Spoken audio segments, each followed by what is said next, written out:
안녕하세요. 들꽃야담입니다. 새해 복 많이 받으시고 행복한 을사년 되세요.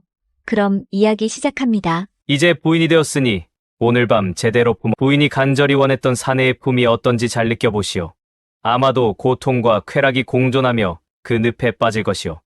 가난했던 선비 이연서가 3명의 부인을 얻게 된 사연을 지금부터 시작합니다. 옛날 어느 고을에 이연서라는 선비가 있었습니다. 그의 가문은 대대로 과거 급제자를 배출한 학문 집안이었으나 아버지가 일찍 세상을 떠나고 집안이 기울어 겨우 살아가는 처지가 되었지요. 어머니는 병약했지만 자식의 학문을 위해 뒷바라지하였고 이연서는 다시 집안을 일으키려 과거를 보러 한양으로 길을 나섰습니다. 낡은 도포 한 벌에 수발을 들 하인도 없는 길이라 서둘러 가다 보니 어느덧 날이 저물고야 말았습니다. 주변은 어둑어둑해지고 산새마저 자취를 감춘 고요한 밤, 멀리서 들려오는 희미한 짐승 울음소리는 그의 긴장감을 높였습니다. 이연서는 두려움에 발걸음을 재촉하다가 저 멀리 산비탈에 반짝이는 불빛을 발견했습니다. 아, 불빛이 보이는구나.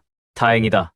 그는 반가운 마음에 길을 재촉하여 다가갔습니다. 불빛이 새어나오는 곳은 초라한 움막 한 채였고 주변에는 남루한 돌탑과 마른 잔디가 드러난 봉분이 2개가 보였습니다. 그는 움막 앞에서 조심스레 소리쳤습니다. 주인 양반 계십니까? 그때 움막 문이 삐걱 열리며 안에서 나이 30쯤 되어 보이는 단정한 여인이 나왔습니다. 여인은 한 손에 등잔을 들고 있었고 경계하는 듯 눈길을 주었습니다. 이런 산속에 웬 선비님이십니까? 여기는 인적이 드문 한적한 곳입니다. 이연서는 정중히 인사를 하며 말했습니다. 날이 저물어 그만 길을 잃고 말았습니다. 하룻밤만 유숙할 수 있겠습니까? 여인은 잠시 움막 문을 닫아 걸듯 손을 움직이다가 고개를 젓고 말했습니다. 이곳은 혼자 지내는 누추한 곳이라 손님을 맞이할 형편이 못 됩니다. 심리쯤 인가가 있으니 서둘러 내려가시면 될 것 같습니다. 이연서는 고개를 숙이며 재차 간청했습니다. 초행길이라 산속이나 썰어더는 갈 수 없을 것 같아 그러하니 부디 외면하지 말아 주십시오. 여인은 여전히 주저하는 듯 대답했습니다. 이 움막에는 방도 없고 대접할 음식조차 마땅치 않습니다. 괜한 폐를 끼치게 될까 염려됩니다. 폐라니요. 이연서는 고개를 숙인 채 간절한 눈빛으로 말했습니다. 저는 그저 이슬만 피할 처마만 있어도 됩니다. 한밤중에 이대로 산속을 헤매다가는 무슨 화를 당할지 모릅니다. 소인에게 은혜를 베풀어 주신다면 부일 반드시 갚겠습니다. 여인은 선비의 말에 고개를 들고 그의 얼굴을 잠시 바라보았습니다. 처량한 목소리와 진심 어린 표정에 마음이 약해진 그녀는 조심스레 문을 열고 말했어요. 편히 쉬시기는 어렵겠지만 이슬은 피할 수 있으니 그래도 원하신다면 들어오십시오. 정말 감사합니다. 이연서는 기쁨에 고개를 깊이 숙이며 움막 안으로 들어섰습니다. 움막 안에 들어간 이연서는 그제야 여인의 처지를 알게 되었습니다. 움막 안에는 간소한 살림살이와 몇 벌 되지 않는 옷가지가 가지런히 놓여 있었지요. 이연서가 조심스럽게 물었습니다. 이곳에 혼자 지내신다니 무슨 연유인지 여쭤봐도 되겠습니까? 여인은 잠시 말이 없더니 고개를 숙이며 담담히 말했습니다. 2년 전 부모님께서 전염병으로 세상을 떠나셨습니다. 병이 돌기 시작한 지 며칠 만에 2분 모두 저를 남겨두고 떠나셨지요. 그때 제가 할 수 있는 일이라곤 2분을 이곳에 모시는 것뿐이었습니다. 그녀의 목소리에는 애써 감정을 누르려는 듯한 떨림이 묻어 있었습니다. 저는 외동딸로 부모님의 사랑을 듬뿍 받고 자랐습니다. 그 은혜를 조금이라도 갚을 겨를도 없이 2분을 잃고 나니 너무나 원통하고 한스러워 그저 여기 머물며 2분 곁을 지키고자 했습니다. 이연서는 여인의 이야기를 들으며 마음 한구석이 저릿해지는 것을 느꼈습니다. 여인의 몸으로 혼자서 이 외진 곳에서 심요살이 하시다니 참으로 지극한 효심입니다. 여인은 고개를 저으며 말을 이었습니다. 효심이라 부를 만한 것조차 아닙니다. 이렇게라도 부모님 곁에 머물지 않으면 제 마음이 무너질 것 같았습니다. 참 밤이 늦었는데 저녁 식사는 어떻게 하셨는지요? 여인이 물었습니다. 이연서는 쑥스럽게 고개를 숙이며 대답했습니다. 아직 못했습니다. 길을 잃고 헤매느라 먹을 겨를이 없었지요. 여인은 잠시 기다리란 말을 남기고 장작불을 지폈습니다. 허름한 솥에 물을 붓고 곡식을 데우는 동안 움막 안에는 단출한 살림의 소리가 가득했습니다. 잠시 후 여인은 보리죽 한 그릇에 간장 종지가 놓인 상을 내왔습니다. 이런 대접밖에 할 수 없어 송구합니다. 아닙니다. 이 은혜를 어찌 다 갚겠습니까?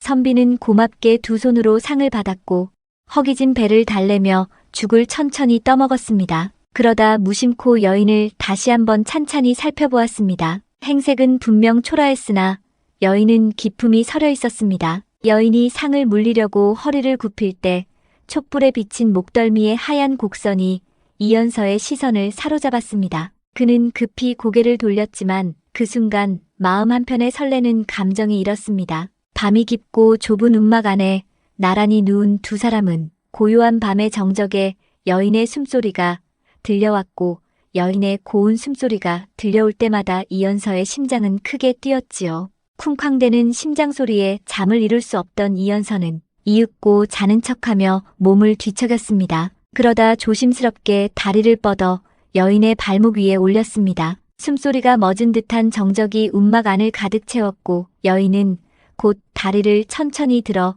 이연서의 발을 옆으로 치웠습니다. 한동안 가만히 있던 이연서는 다시 한번 용기를 내어 다리를 여인의 정강이에 살짝 올렸습니다. 이번에도 여인은 아무 말 없이 이연서의 다리를 치우고는 조용히 누웠습니다. 이연서는 속으로 생각했습니다. 화를 내지 않는 걸 보니 여인도 나를 완전히 내치려는 것은 아닌 듯하다. 이연서는 잠시 망설이더니 이번에는 더 가까이 다가가 다리를 여인의 허벅지에 얹었습니다. 그러나 그 순간 여인은 단호히 그의 다리를 밀쳐내더니 자리에서 일어나 단정히 앉았습니다. 선비님, 일어나 앉아보시지요.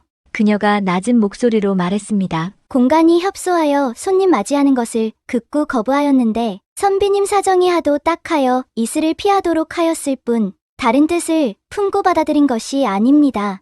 여인은 잠시 이연서를 내려다보며 말했습니다. 선비님, 저를 품고 잠을 자고 싶으시다면 제가 내는 문제의 답글을 채워보세요. 이연서는 이 제안이 기회라 생각하며 고개를 끄덕였습니다. 좋습니다. 그럽시다. 문제를 내주십시오. 여인은 가만히 입가에 미소를 띠며 운을 뗐습니다. 문제는 이렇습니다. 신군 봉화락의 답글을 채우시지요. 이연서는 문제를 듣자마자 머리가 복잡해졌습니다. 그는 곧바로 답을 찾으려 했지만 이내 땀을 흘리며 끙끙대기 시작했습니다. 책에서 익힌 지식으로 해석하려 했으나 문제 속의 함의를 전혀 이해하지 못했던 것입니다. 여인은 한참을 지켜보다가 이연서가 답을 찾지 못하자 짧게 한숨을 내쉬며 말했습니다. 답글을 못 채우겠습니까? 이연서는 부끄러움에 얼굴이 붉어지며 고개를 숙였습니다. 아직은 못 찾겠습니다.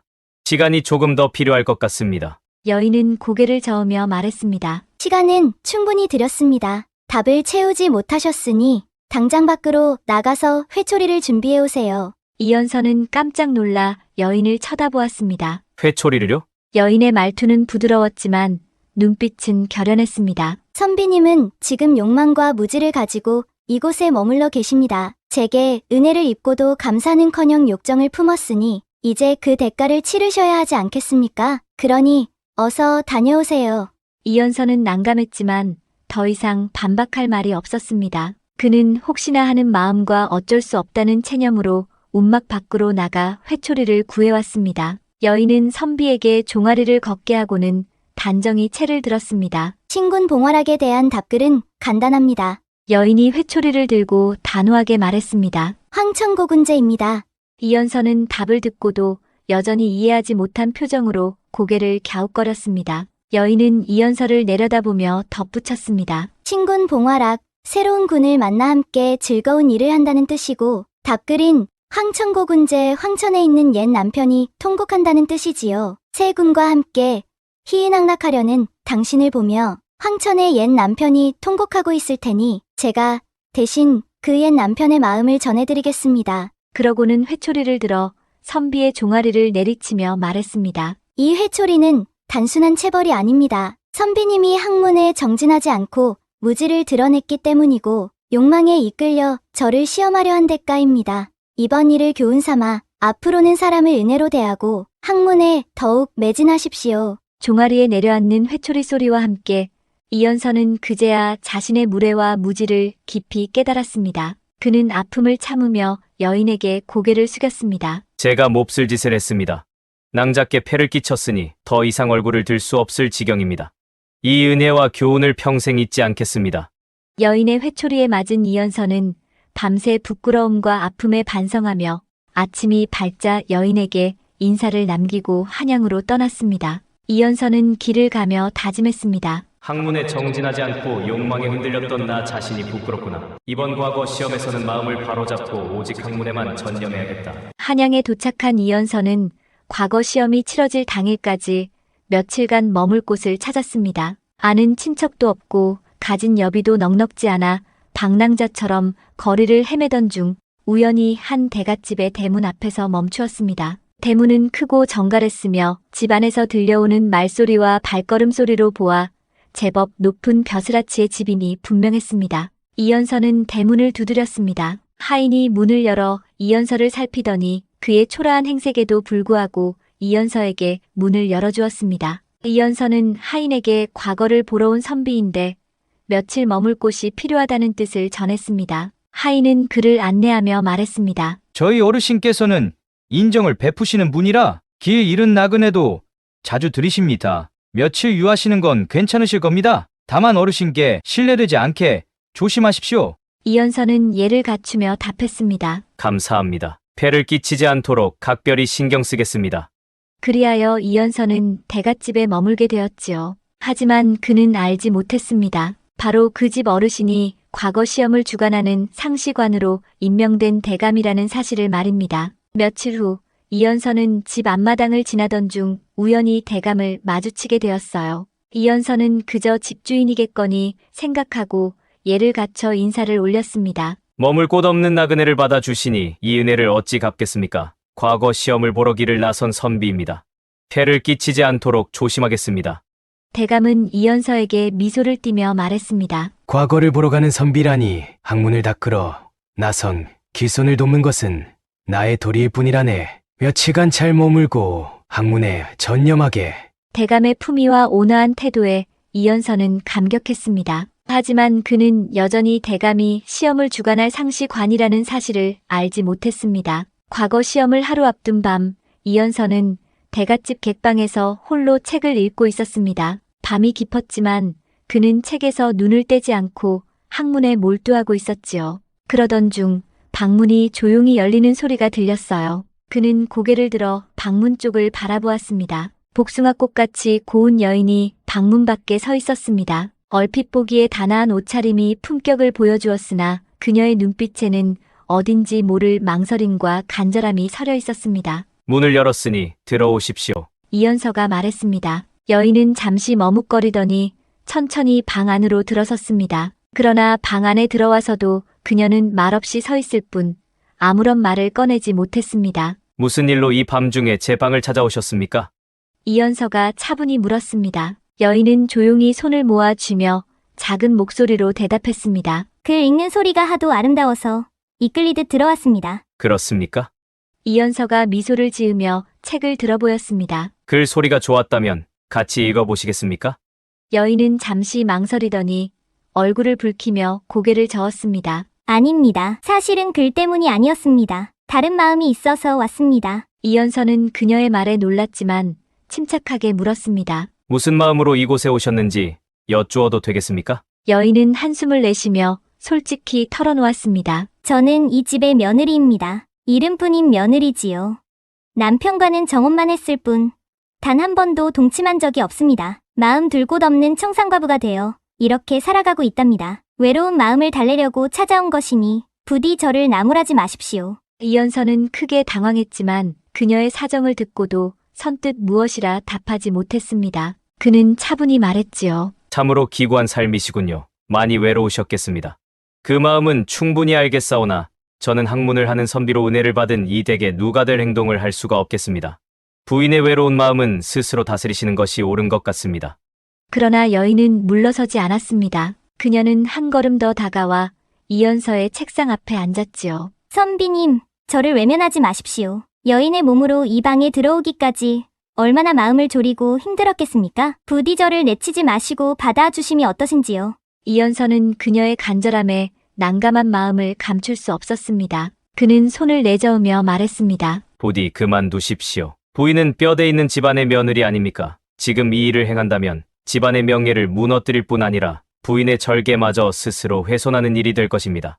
그러나 여인은 그의 말을 듣고도 물러서지 않았습니다. 오히려 그의 손을 잡으며 애원했습니다. 절개란 무슨 소용입니까? 이미 제 삶에는 아무런 의미도 없습니다. 저를 이 외로움에서 구해 주십시오. 이연서는 손을 뿌리치며 자리에서 일어섰습니다. 이 일이 알려지면 부인의 명예도 제 명예도 모두 잃게 됩니다.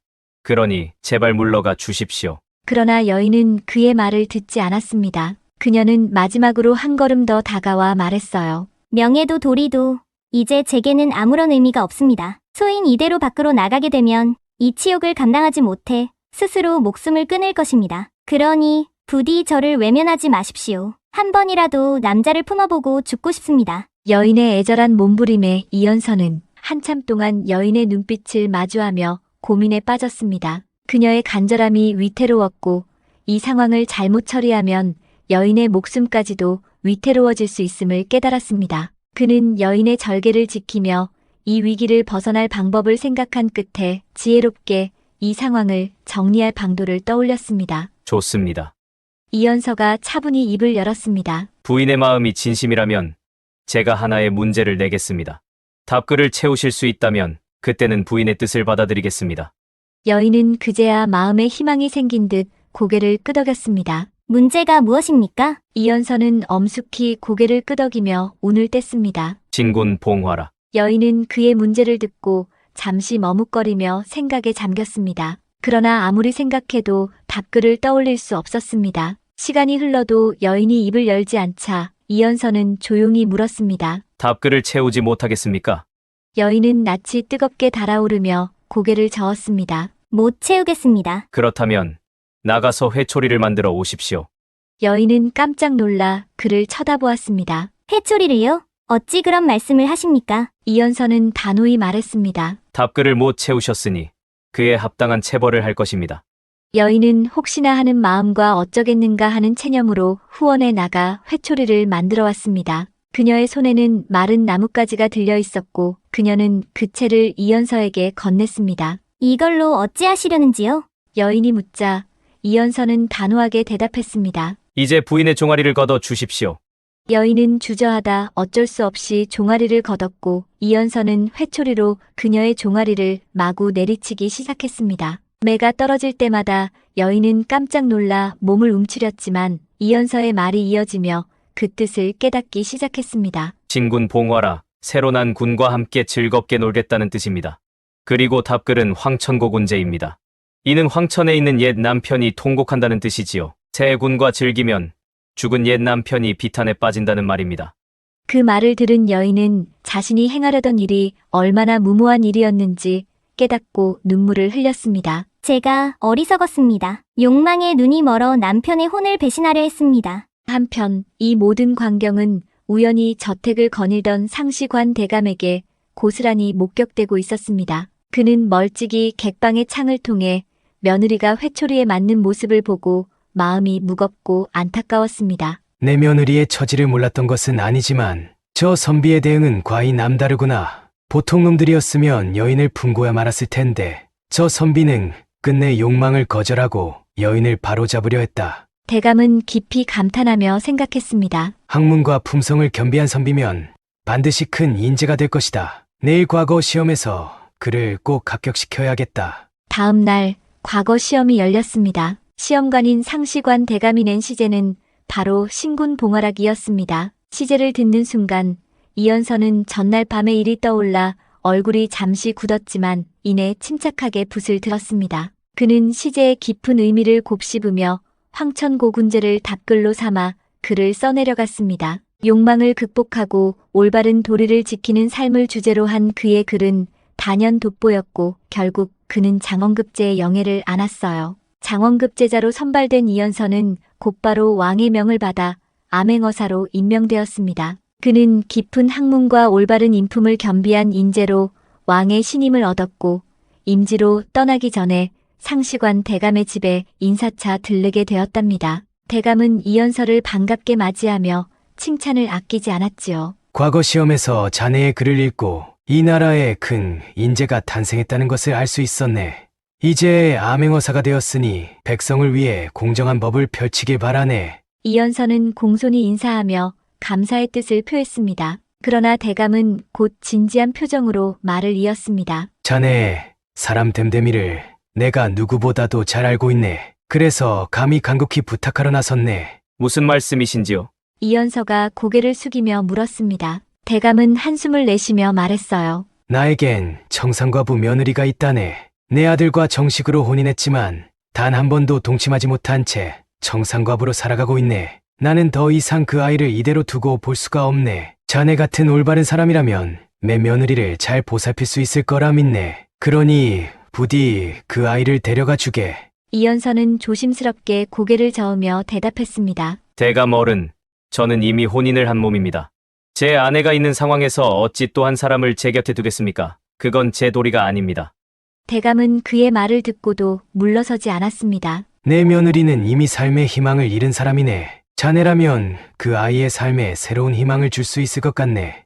이미 벼슬길에 올랐고 첩을 둔다고 도리에 어긋나는 것도 아니니 며느리를 첩으로 삼아주게. 그 아이를 그냥 두고 간다면 나도 평생 죄책감을 안고 살아가게 될 걸세. 대감의 간곡한 부탁과 여인의 처지를 떠올리며 이연서는 한동안 말을 잇지 못했습니다. 결국 그는 깊은 고민 끝에 대감의 뜻을 받아들였습니다. 그리하여 그날 밤 이연서는 대감의 허락 아래 여인과 초야를 치르기로 했습니다. 대감댁에 작은 별채가 준비되었고 방 안에는 단아한 등불과 깨끗한 이불이 깔려 있었습니다. 여인은 정갈한 옷으로 갈아입고 연서를 기다렸지요. 연서가 방에 들어섰을 때 여인은 다소 긴장된 표정으로 그를 맞았습니다. 방 안의 분위기는 조용했지만 서로의 숨결이 은근히 느껴지는 긴장이 맴돌았습니다. 우리가 이렇게 인연이 될 운명이었나 봅니다. 내 부인의 종아리를 친 것을 용서하시오.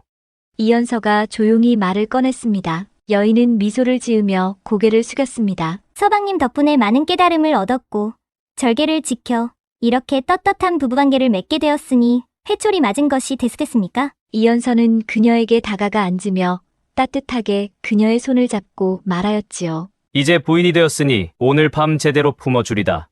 부인이 간절히 원했던 사내의 품이 어떤지 잘 느껴보시오. 아마도 고통과 쾌락이 공존하며 그 늪에 빠질 것이오.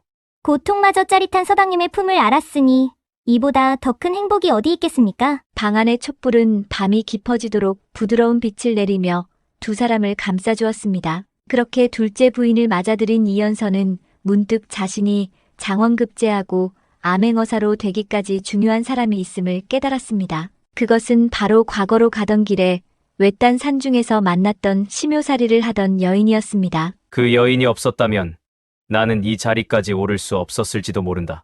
그는 자신에게 은혜를 베풀어 주었던 그녀를 잊을 수 없었습니다. 그녀가 보여준 헌신과 절개, 그리고 자신을 깨우쳐준 지혜로운 가르침은 이연서의 삶에 큰 전환점이 되었던 것이었습니다. 그리하여 돌아가는 길에 그 여인을 찾아가기로 하였지요. 이연서는 그녀가 머물렀던 산중의 움막을 찾아갔습니다. 그러나 그가 도착했을 때 그곳은 이미 텅 빈 움막뿐이었지요. 부모의 묘지 곁은 적막하기만 했습니다. 이미 심요살이를 끝내고 떠나셨나 보구나.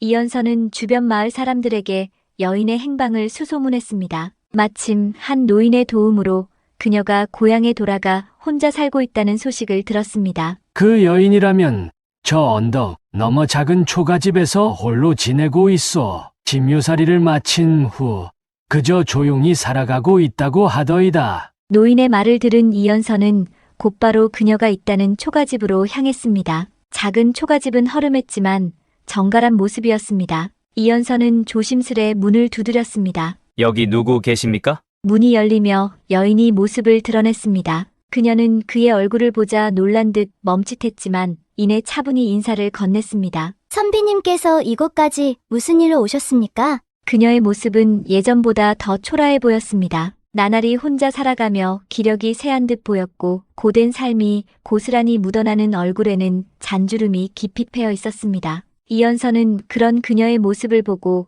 마음 한구석이 저릿해지는 것을 느꼈습니다. 제가 낭자를 찾아뵌 이유는 그동안 마음속에 담아두었던 감사의 뜻을 표하기 위함입니다. 낭자께서 저에게 가르쳐 주셨던 말씀과 그 은혜가 없었다면 저는 오늘날 이 자리에 서지 못했을 것입니다. 그녀는 고개를 숙이며 겸손하게 대답했습니다. 저는 마땅히 해야 할 도리를 했을 뿐입니다. 그러나 이연서는 그녀의 처지를 더 깊이 들여다보며 조심스럽게 말을 이었습니다. 낭자께서 이렇게 혼자 쓸쓸히 살아가는 것을 보니 제 마음이 편치 않습니다. 제가 감히 낭자께 청하건대 제 부인이 되어 저와 함께 제 고향으로 내려가시면 어떠신지요? 그녀는 이연서의 말을 듣고 당황하며 고개를 저었습니다. 선비님께서는 이미 훌륭한 자리에 계신 분이십니다. 저는 나이도 많고 혼자 살다 보니 아무것도 가진 것이 없는 사람입니다. 제게 부인의 자격이 있다고는 생각하지 않습니다. 그러나 이연서는 진심 어린 목소리로 다시 간청했습니다. 여인께서 제게 주셨던 가르침은 제 인생을 바꿨습니다. 나이도 환경도 중요하지 않습니다. 제가 낭자와 함께 새로운 삶을 만들어가고 싶습니다. 부디 저를 믿고 제 곁에 있어 주십시오. 여인은 한참 동안 말없이 그를 바라보았습니다. 이내 조용히 한숨을 내쉬며 말했어요. 제 처지에 혼처를 기대하기는 어렵겠지요. 선비님께서 제게 손을 내미셨으니 제가 부족하더라도 선비님의 뜻을 따르겠습니다. 그리하여 이연서는 그녀를 부인으로 맞아들였습니다. 그는 그녀를 포함한 두 부인과 함께 고향으로 내려갔습니다. 고향에서 세 부인은 서로를 존중하며 화목하게 생활했고 이연서는 가문과 지역사회에서 학문과 덕망으로 존경받는 삶을 이어갔습니다. 이연서는 끝내 자신을 일깨워준 여인들과의 인연을 소중히 여기며 세 사람 모두에게 헌신적인 남편의 도리를 다했답니다. 들꽃 야담을 시청해주시는 여러분, 오늘 하루도 행복하시고 늘 건강 챙기시기 바랍니다. 감사합니다.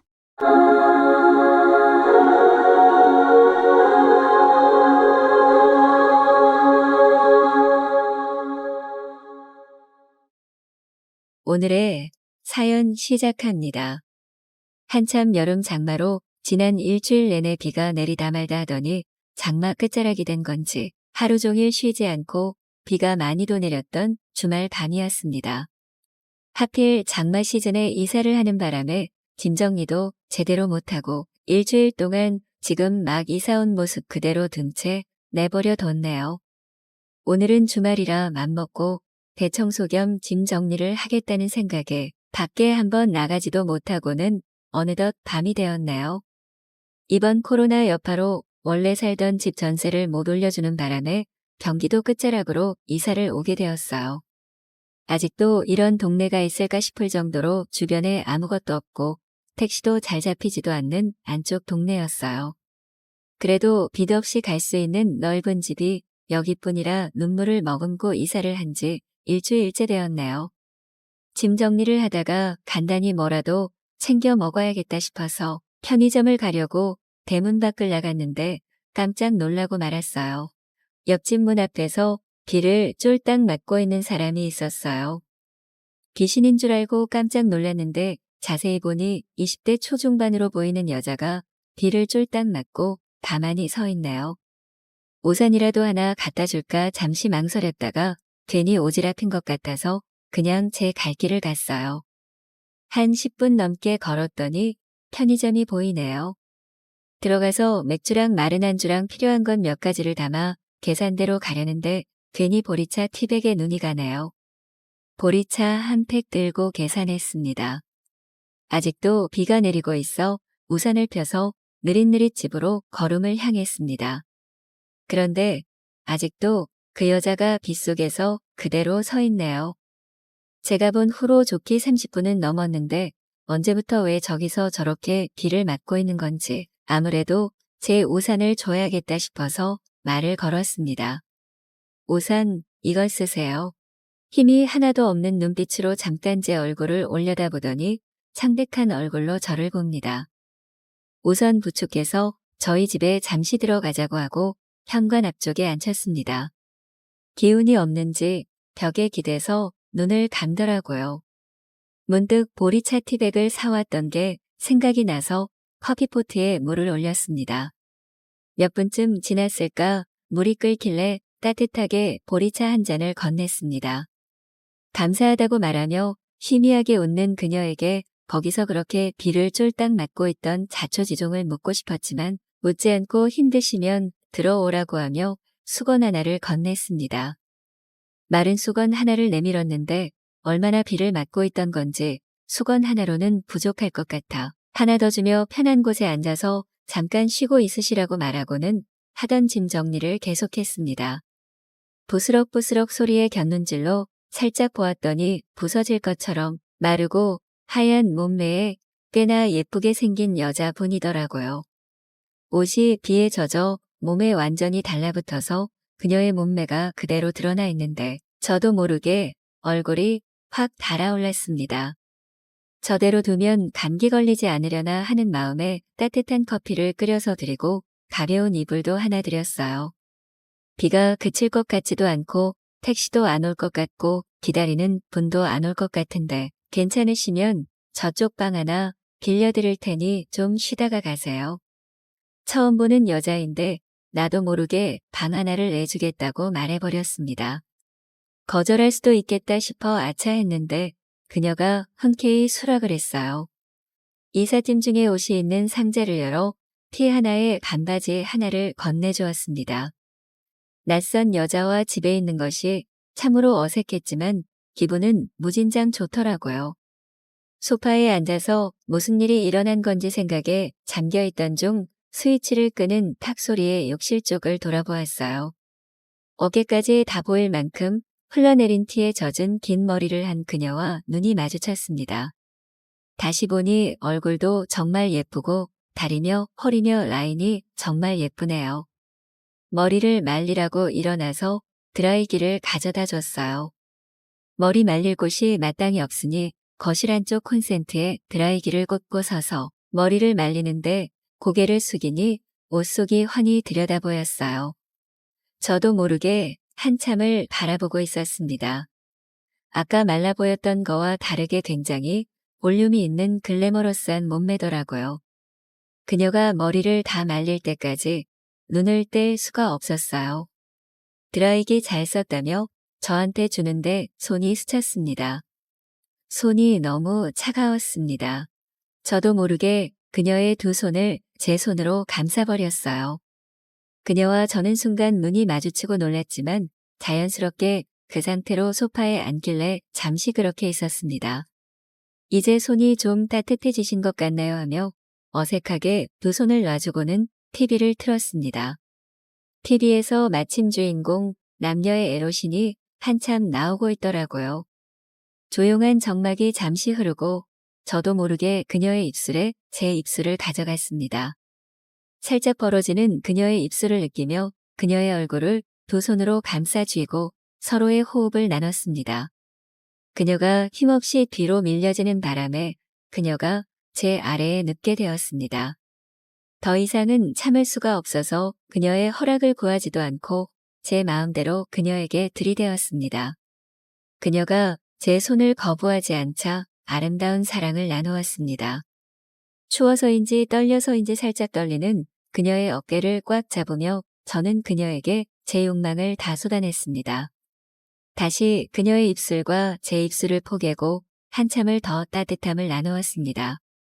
오랜만에 느껴본 사랑이기에 너무 행복했고 설레인 밤이었습니다.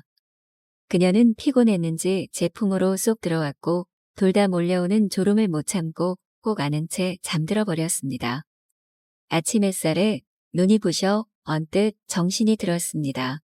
그런데 괜히 눈을 뜨기가 두렵더라고요. 어제 그녀가 소리 없이 떠났을 수도 있다는 생각에 가슴 한쪽이 먹먹해지며 천천히 눈을 떴습니다.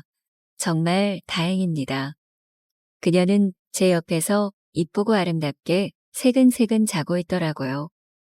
밝은 햇빛으로 비춰서 보니 어제 어두운 데서 볼 때보다 훨씬 더 예쁘고 아름다운 그녀가 눈에 들어오더라고요. 제 손을 꼭 잡고 눈을 감고 있는 그녀가 너무 사랑스러워 살짝 웃음이 났습니다. 제 눈길을 느껴서인지 그녀가 부스스 눈을 떴고 저도 모르게 그녀의 입술에 제 입술을 갖다 대었습니다. 그녀는 살짝 웃으며 제 얼굴을 끌어당겨 여기저기 몇 번 뽀뽀를 해주고 다시 제 입술에 입맞춤을 해주었습니다.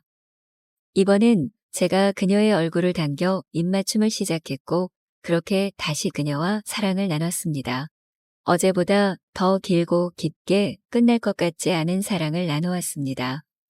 어제는 하루 종일 빗속에서 누구를 기다리고 있었는지 조금 후에 듣게 되겠죠. 그게 전 남자친구이든 짝사랑하는 남자이든 상관없을 것 같아요. 어차피 그녀와 저는 멈추지 않고 계속 사랑을 나눌 것 같으니까요. 이렇게 찾아온 인연을 놓치고 싶지 않거든요.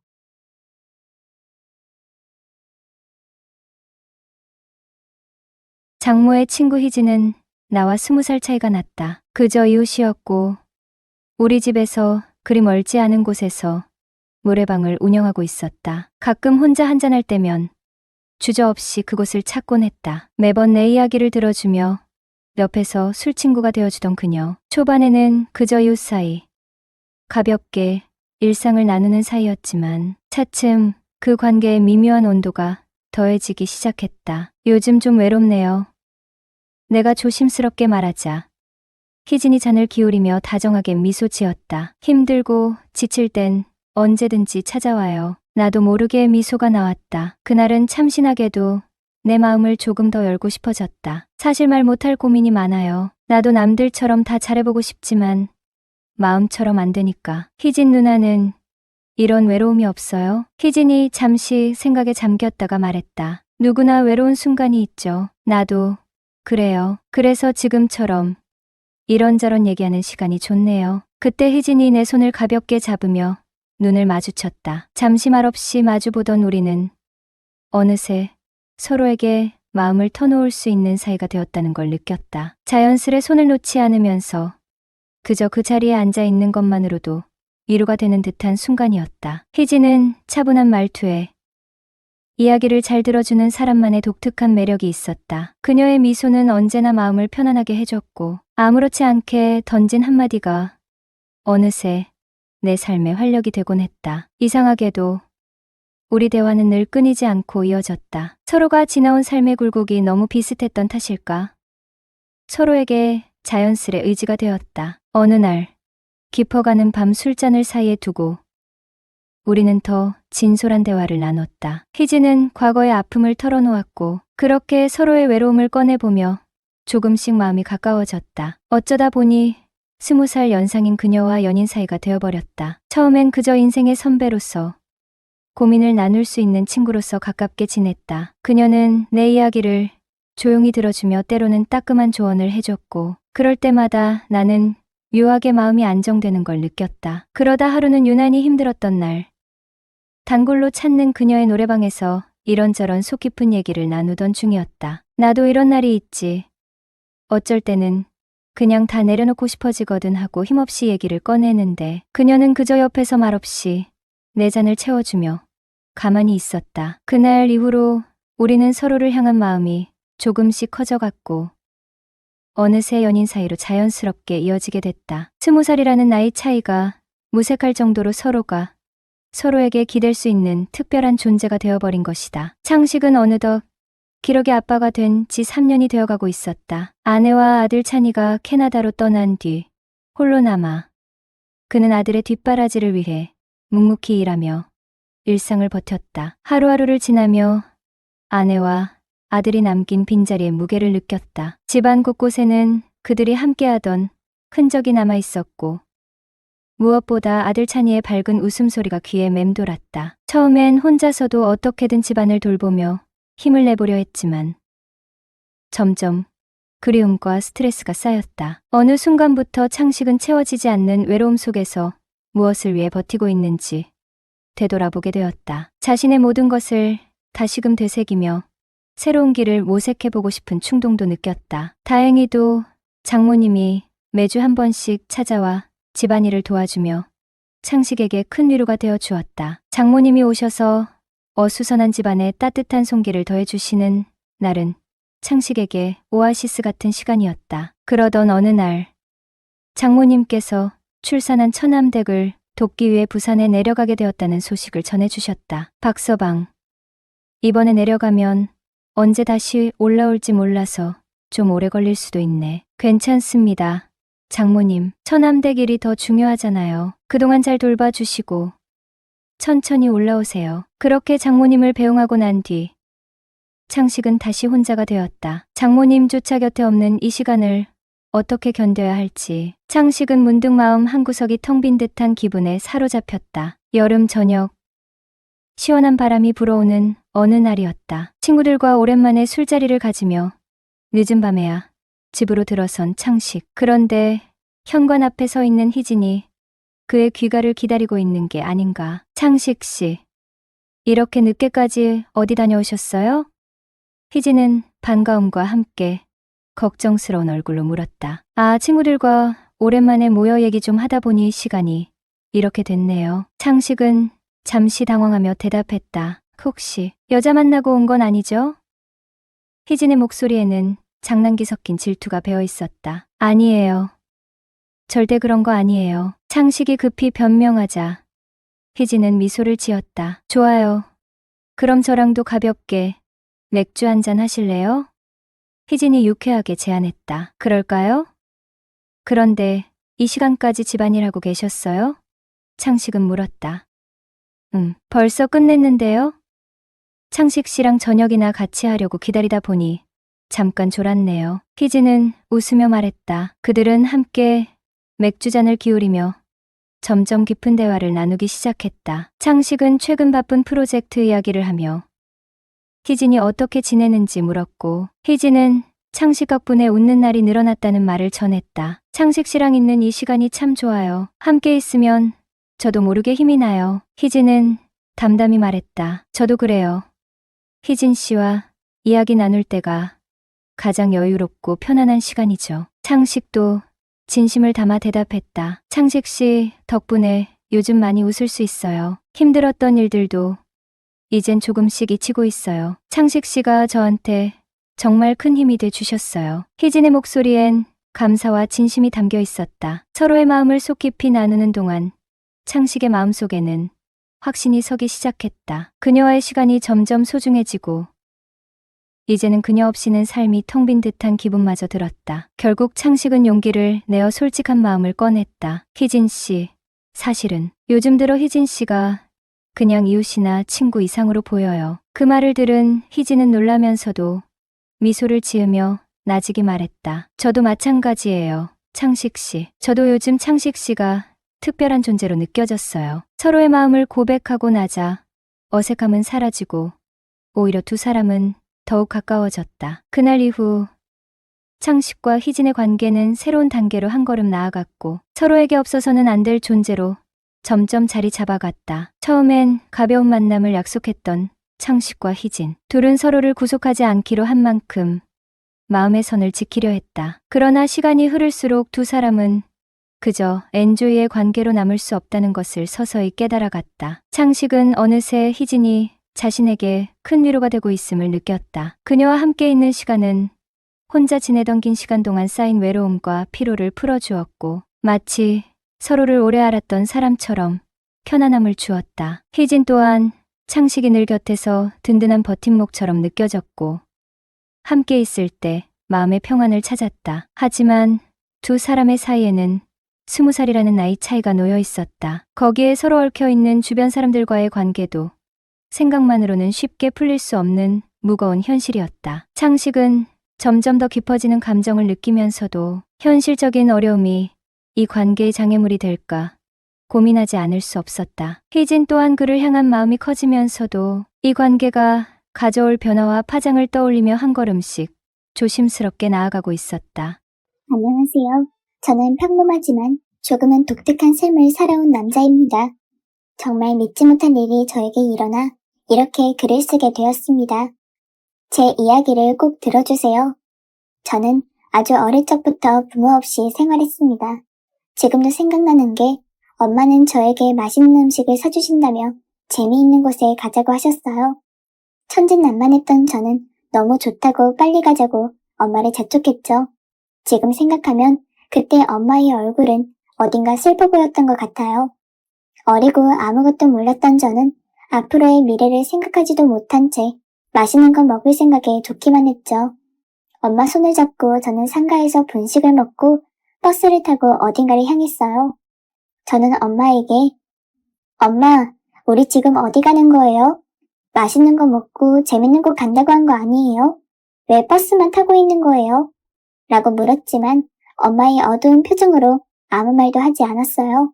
평소와 다르게 유난히 표정에 굳어있고 쌀쌀맞은 엄마의 기분을 조금이라도 풀어주기 위해 저는 익살스러운 장난을 쳤습니다. 얼굴을 찡그리며 재미있는 표정을 짓기도 하고 재미있는 농담을 하기도 했어요. 그럼에도 엄마의 얼굴은 하나도 변하지 않았습니다. 저는 엄마의 목 뒤에 있던 붉은 점을 누르면서 띵동, 전쟁이 나도 나는 엄마 찾을 수 있지. 엄마 목 뒤에 있는 붉은 점 보면 나는 바로 찾을 수 있지. 라고 하며 장난을 치자 엄마가 정말 불같이 화내셨어요. 좀 조용히 가면 안 되겠니? 엄마 기분 안 좋은 거 안 보여? 엄마 목 뒤에 있는 점 만지지 말랬지. 일부러 손수건으로 목 가린 건데 이걸 빼면 어떻게 해? 사람들 다 쳐다보잖아. 제발 조용히 가자. 엄마가 이래야지 말 들을 거야? 라고 하면서 저한테 엄청 화를 내는 겁니다. 저는 영문도 모른 채 화난 엄마에게 울고불고 싹싹 빌며 죄송하다고 했죠. 그렇게 한참 버스를 타고 도착한 곳은 산속 깊은 곳에 있는 절이었습니다. 본능적인 직감이었는지 모르겠지만 그 절에 들어가기가 너무 싫었어요. 저는 절 입구에서 들어가기 싫어. 나 안 갈래. 엄마 무서워. 제발. 우리 맛있는 거 먹고 재미있는 곳 가기로 했잖아. 여기가 재미있는 곳이야. 나 그냥 집에 갈래. 엄마, 우리 집에 가자. 하면서 안 들어가려고 버텼어요. 엄마는 저의 엉덩이를 마구 때리면서 저를 끌고 절 안으로 들어갔습니다. 그곳에 들어가자 머리를 빡빡 민 스님께서 제 손을 잡으며 어떤 곳으로 들어갔어요. 그곳에는 제 또래들과 비슷한 애들 대여섯 명이 있었습니다. 낯설고 어색한 상황에서 저는 울면서 난리를 쳤어요. 그때 스님은 저한테 불같이 화를 내셨습니다. 절에서 울면 안 된다고 누가 소리를 지르냐고 하면서요. 무서운 스님의 목소리에 울음을 그쳤고 저는 쏜살같이 엄마의 다리를 잡으며 집에 가자고 졸랐지만 엄마는 저에게 말했어요. 딱 100번만 여기서 동생들이랑 형들이랑 놀고 있으면 엄마가 찾으러 올게. 엄마 돈 벌러 가야 해. 아들이랑 같이 살려면 조금 떨어져 있어야 해. 알겠지? 여기 스님 말씀 꼭 잘 듣고 말썽 피우면 안 돼. 알겠어? 하면서 저를 떠나려고 하는 겁니다. 저는 엄마의 발을 붙잡고 엄마, 나 버리지 마. 내가 잘할게요. 나 앞으로 배고프다고도 안 하고 숙제도 열심히 할게요. 엄마, 나 버리지 마. 제발. 라고 하면서 안간힘을 쓰며 땅바닥에 얼굴이 쓸릴 정도로 엄마를 붙잡았지만 엄마는 냉정하게 저를 떠났습니다. 기진맥진할 때까지 울다 잠들었고 그렇게 저는 부모 없는 고아로 살게 되었어요. 100번, 200번, 1년이 지나도 엄마는 오지 않았습니다. 나는 버려졌구나. 엄마한테 버려졌다는 생각에 점점 어두워졌고 소심해졌어요. 방황하고 힘들어하던 저를 붙잡아준 사람들이 같이 지냈던 형들이었습니다. 형들도 전부 사정이 있어서 이 절에 맡겨진 거였어요. 몇 개월이 지나 부모님들이 자식들을 찾으러 온 사람도 있었지만 대부분은 저처럼 버려진 사람들이었습니다. 매일 울며 잠드는 저를 일으켜준 사람은 가장 맏형이었어요. 글을 쓰는 사람이 되고 싶다면서 매일 책을 읽었던 형은 저에게도 책을 권유하기 시작했습니다. 저는 그때부터 책과 사랑에 빠지게 되었어요. 책을 읽을 때면 자연스럽게 현실의 고통을 잊고 책 내용 속에 빠져들게 되었고 저의 유일한 탈출구였죠. 만화책 소설부터 시작한 책에 대한 사랑은 다양한 시집 책들까지 이어졌습니다. 어릴 때부터 사회적 소수자나 약자에 관한 글을 많이 읽었고 다양한 의견들을 접하게 되니 저는 저절로 작가에 대한 꿈을 꾸게 되었어요. 나도 글을 쓰는 사람이 되고 싶다. 글 쓰면서 사람들의 마음을 치유하고 싶다고 생각하면서요. 그렇게 저는 어린 시절을 절에서 지내며 꿈을 키웠습니다. 저에게 책 읽는 재미를 알게 해준 형은 절을 떠나 밖에서 생활을 하게 되었어요. 저도 나이가 차서 절에서 나와야 하는 상황이 왔고 형이 자리 잡은 지역에 가서 함께 생활하며 일을 했습니다. 형은 현장 일을 하며 하루하루를 살고 있었고 틈틈이 글을 쓰며 기자의 꿈을 포기하지 않았죠. 저는 전문대에 입학해서 학업과 일을 병행하며 살고 있었습니다. 형이 먼저 절에서 나와 자리를 잡은 덕에 저는 형의 원룸에 얹혀 살며 돈을 모을 수 있었어요. 그렇게 가족 친지 한 명 없이 세상에 버려진 저희 둘은 서로를 의지하며 흔들리는 마음을 다잡으며 살아가고 있었습니다. 그런 저와 형에게 너무나 힘든 일이 들이닥쳤습니다. 형이 현장 일을 하던 중 5층 건물 아래로 떨어지게 되었고 크게 다치는 사고가 난 겁니다. 갈비뼈가 부러져 폐를 찌르고 출혈이 심한 형은 생사를 왔다 갔다 하는 상황이었어요. 뒤늦게 연락을 받은 저는 강의실에서 뛰쳐나와 병원으로 향했습니다. 형은 수술실에서 막 나와 마취에서 깨어나지 못하고 있는 상황이었어요. 며칠 후 형은 겨우 의식을 차리게 되었고 그런 형을 보자마자 저는 오열했습니다. 형, 제발 나 두고 떠나지 마. 엄마한테 버림받고 힘든 삶을 버틸 수 있었던 것은 형 때문이야. 제발 힘내줘 형. 라며 말을 했죠. 그러자 형은 힘겹게 저에게 말했습니다. 너는 꿈 포기하지 말고 꼭 일어나. 내가 없어도 잘 살 수 있어야 해. 라며 한 글자 한 글자 온 힘을 다해 말했어요. 저의 바람도 잠시, 형은 그렇게 사고 난 지 8일 만에 심장이 멈추었습니다. 저는 세상에 떠나갈 듯이 울었고 너무나 삶이 싫어졌습니다. 학교도 못 나가고 폐인처럼 살았어요. 제 사연을 알고 있는 학교 동기들이 저를 어둠의 동굴 속에서 꺼내주었고 저는 버틸 수 있었어요. 동기들의 집을 전전하며 위태위태한 저는 보살핌을 받으며 살았습니다. 저는 문득 생각이 들더라고요. 슬퍼하지 말자. 형 말처럼 열심히 살아서 형이 못다 이룬 꿈 꼭 이루자 하면서 더 열심히 살았습니다. 각종 글쓰는 공모전에도 나가보고 전국 대학 글쓰기 모임 회장으로 활동도 하면서 형이 없는 하루하루를 살고 있었어요. 시나리오 작가가 되겠다는 꿈을 버리지 않고 사느라 정말 힘들게 살았습니다. 워낙 이 업계가 열정페이가 심하고 박봉에 라면으로 밥을 때우기도 하고 겨우 입에 풀칠을 하며 살았죠. 그러다 단편영화 시나리오를 쓸 수 있게 되는 기회를 잡게 되었어요. 돈도 받을 수 있었고 저의 커리어에도 엄청나게 큰 건수였어요. 평소에 사회 소외계층에 대한 관심이 많았던 저는 노인들의 일상에 대한 다큐 비슷한 영화를 제작하게 되었죠. 대한민국 저소득층 노인들이 처한 현실을 폭로하고 바카스 할머니들의 일상에 대해 과감없이 대중들에게 보여주는 게 이 영화의 목표였죠. 저는 소위 바카스 할머니들이 많이 있다는 종로 탑골공원 등에 가서 인터뷰를 했습니다. 젊고 남자인 저는 노인들의 문제가 얼마나 심한지 직접 조사하지 않고서는 도저히 알 길이 없었으니까요. 처음에 몸을 팔려고 서 있는 할머니들에게 영화 시나리오를 준비하고 있는 작가라고 신분을 밝히고 인터뷰를 요청했습니다. 그런데 오히려 신분을 밝히니 더 부담스러워하고 하늘같이 싫다고 그냥 가라고 하면서 거절을 하더라고요. 할 수 없이 저는 머리를 썼어요. 내가 직접 돈을 주고 몸을 사는 척 들어가 신분을 밝히고 야외가 아니라 내부에서 인터뷰를 해야겠다고 생각한 겁니다. 그렇게 저는 할머니 한 분에게 조심스럽게 다가가 말을 걸었습니다. 할 수 있을까요? 얼마예요? 라고 하면서요. 그 할머니는 저를 위아래로 훑더니 손가락으로 3을 그리더니 앞장서서 한 여관으로 들어갔더군요.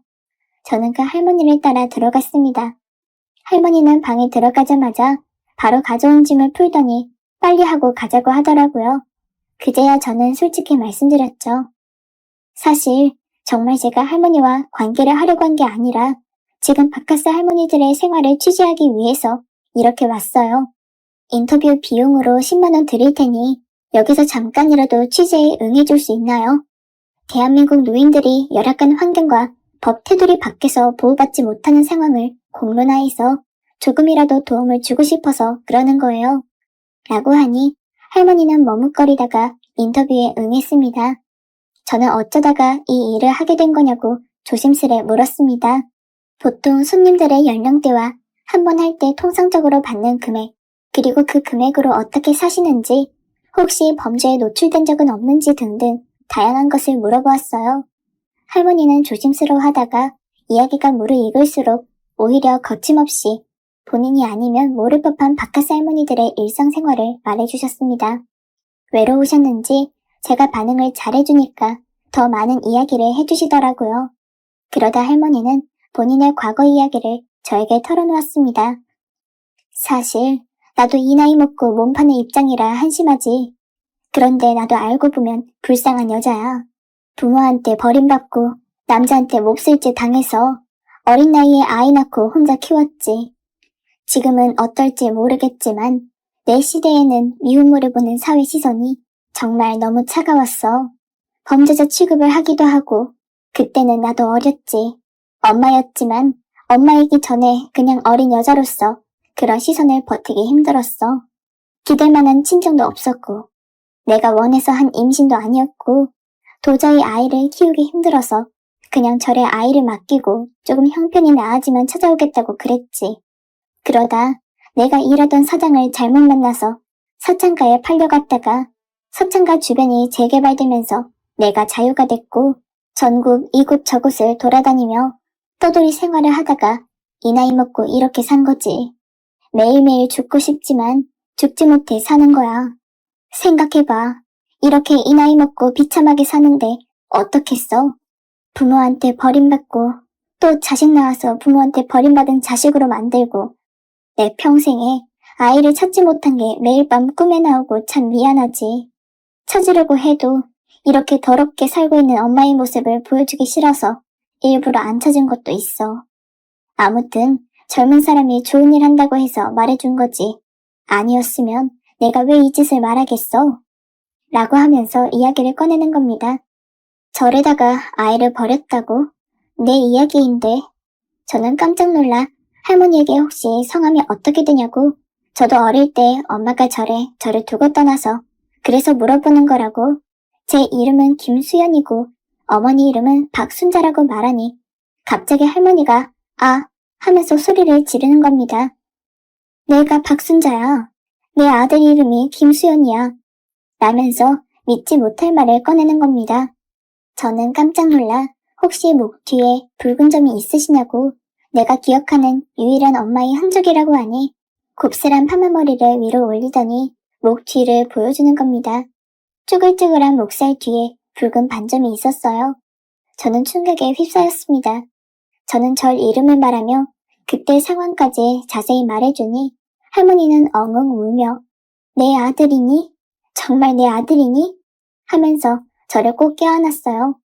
도저히 믿을 수 없었습니다. 엄마를 만났다는 기쁨보다 엄마가 이렇게 비참한 생활을 하고 나를 원해서 낳은 게 아니라는 충격적인 이야기가 너무나 마음이 아팠어요. 원망하는 마음보다는 엄마가 너무 불쌍한 인생을 살았다는 생각에 힘들었어요. 저는 울면서 엄마에게 말했죠. 엄마 맞아? 박순자? 나한테 맛있는 거 사준다고 하면서 버스 타고 절에 맡긴 100번 자면 찾아오겠다고 한 박순자 맞아? 엄마 맞냐고. 엄마, 왜 이제야 나타났어? 일찍 찾았으면 나랑 같이 살면 되지. 엄마가 원해서 이런 삶을 살게 된 것도 아니고 자식한테 숨길 게 뭐가 있다고 이렇게 비참하게 살고 있었어요. 라고 하며 엉엉 울었어요. 정말 믿기 힘들었습니다. 알고 나니 보이는 엄마의 얼굴은 너무나 슬펐어요. 우리 엄마가 이렇게 비참하고 힘든 삶을 살았다니 믿기 힘들었습니다. 저는 엄마의 손을 잡고 여관에서 나왔어요. 바로 옷가게로 들어갔습니다. 후줄근하고 냄새나는 옷들을 전부 버려버리고 새 옷 새 신발을 사줬어요. 그리고 엄마에게 말했죠. 이제 이런 일 하지 말고 나랑 살아요. 어린 날의 실수와 과거는 훌훌 털어버리고 행복하게 살아요. 아무도 엄마한테 돌 던질 사람 없어. 엄마가 이렇게 힘들게 살아왔는데 누가 함부로 돌을 던지겠어요? 엄마, 난 엄마 미워하지 않아. 오히려 엄마가 그렇게 힘든 일을 겪었음에도 살아있어서 고마워요. 엄마 사랑해. 라고 하며 꼭 껴안았어요. 엄마를 저희 집으로 모셔왔네요. 그리고 친자 검사도 했고요. 결과는 친자 일치. 정말 유전자 검사에서도 엄마와 저는 모자 관계가 맞았습니다. 바로 엄마를 모시고 건강검진을 했어요. 장 쪽에 문제가 있어서 치료를 받았고 저와 함께 여성건강관리센터에 가서 엄마가 그동안 겪었던 사람들을 말하며 상담을 받았습니다. 그동안 거친 삶을 살았던 엄마는 심적으로 많이 지쳐있는 상태였어요. 저는 엄마를 위해 심리치료를 받게 했습니다. 영락없는 가난한 할머니처럼 보였던 엄마가 말끔하게 좋은 옷으로 갈아입으니 평범한 대한민국 여성이었어요. 마음이 더 아팠습니다. 늦었지만 이제라도 엄마를 내가 지켜줘야겠다고 생각이 들었어요. 돈도 빨리 더 많이 벌고 싶고 그동안 엄마가 힘들게 살았던 것을 내가 보상해주고 싶다는 생각이 들었습니다. 엄마는 저에게 미안하다면서 무릎을 꿇고 우시며 더러운 엄마라서 미안하다고 하며 죄책감을 가지시는데 저는 그럴 필요 없다고 정말 죄책감 안 가지셔도 된다고 하며 위로해 주었습니다. 지금도 엄마는 갑작스러운 삶의 변화에 조금은 어색해 하시지만 심리치료와 정신과 치료 후 그리고 산부인과 통원치료를 받으며 정상적인 삶에 조금씩 더 가까워졌습니다. 저는 엄마와 저의 이야기를 담은 다큐멘터리 시나리오를 제작하고 있네요. 언제 완성될지 모르겠지만 단편 영화가 완성된다면 꼭 보러 와주세요. 우리 어머니 시대 때 여성에 대한 처우가 어땠는지, 그 당시 성 관련 범죄가 얼마나 많았고 그런 사건들이 여자들에게 어떤 삶으로 내몰았는지 생생하게 겪은 사람으로서 많은 사람들이 아셨으면 좋겠습니다. 제 이야기를 들어주셔서 감사해요. 저는 지금도 사회 소외계층을 위한 글을 쓰며 살고 있습니다. 앞으로 엄마와의 행복한 삶을 위해 더 영향력 있고 좋은 글을 쓰는 사람이 되어야겠죠. 영화와 시나리오를 통해 번 돈은 사회 소외계층을 위한 그리고 복지 사각지대에 처한 노인들을 위해 기부하려고 합니다. 지켜봐 주세요. 감사합니다.